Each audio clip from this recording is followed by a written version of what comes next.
దేశానికి అన్నం పెట్టే అన్నదాతను ఆదుకునేందుకు వీలుగా వ్యవసాయ రంగానికి బడ్జెట్లో 43,042 కోట్ల రూపాయలు కేటాయించిన ఘనత కూటమి ప్రభుత్వానిదే అని రాష్ట్ర కార్మిక శాఖ మంత్రి వాసంశెట్టి సుభాష్ అన్నారు. మంత్రి సుభాష్ తన క్యాంపు కార్యాలయంలో మీడియా సమావేశం ఏర్పాటు చేశారు.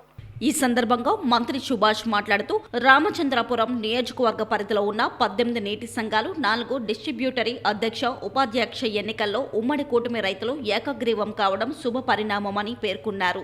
రైతుల సంక్షేమానికి కూటమి ప్రభుత్వం పెద్దపీట వేస్తుందని, రైతులు పండించిన పంటకు గిట్టుబాటు ధర కల్పిస్తూ పంట రైతుల నుంచి కొనుగోలు చేసిన 24 గంటల లోపే వారి అకౌంట్లో నిధులు జమ చేస్తున్నామని అన్నారు. గత వైసీపీ పాలనలో రైతుల సమస్యలను గాలికి వదిలేశారని మంత్రి దుయ్యబట్టారు.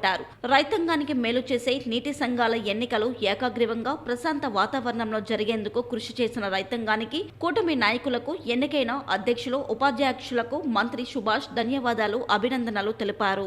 రామచంద్రపురం నియోజకవర్గంలో సుమారు 18 నీటి సంఘాలు ఏకగ్రీవం అవటం, అలాగే 4 డిస్ట్రిబ్యూటరీ ఉపాధ్యక్షులు, అధ్యక్షులు ఆ కమిటీ ద్వారా ఎన్నికవటం, సుమారు 4 డీసీలు, 4 ఉపాధ్యక్షులు ఎన్నికవటం.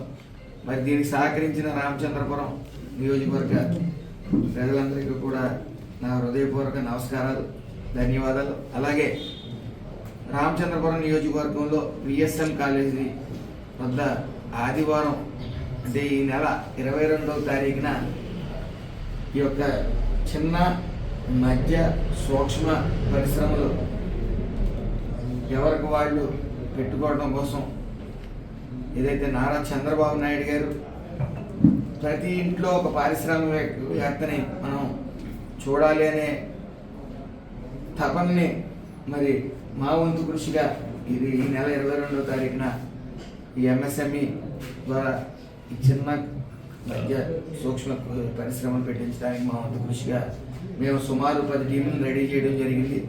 అలాగే 1054 లాభసాటిగా ఉండే స్మాల్ స్కేల్ ఇండస్ట్రీస్ని మరి కనుగొనడం, ఆ రోజు అక్కడ ఎక్స్ప్లెయిన్ చేయడం జరుగుతుంది.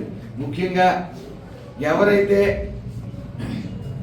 ఆర్థికంగా బలంగా ఉండి మరి ఆలోచనలు లేని విధంగా ఎక్కడ పెట్టుబడులు పెట్టాలో ఆలోచన లేని విధంగా ఉన్న వాళ్ళకి, అలాగే ఆలోచనలు ఉండి ఆర్థికంగా బలంగా లేని వాళ్ళకి, అలాగే పరిశ్రమలు పెట్టాలనే ఆలోచనలు ఉన్న వాళ్ళకి అందరికీ కూడా ఇదే ఆహ్వానంగా భావించి 22వ తారీఖున విఎస్ఎం కాలేజ్ రామచంద్రపురం వద్దకి ఉదయం 9 గంటలకు రావాల్సిందిగా నా విన్నపం.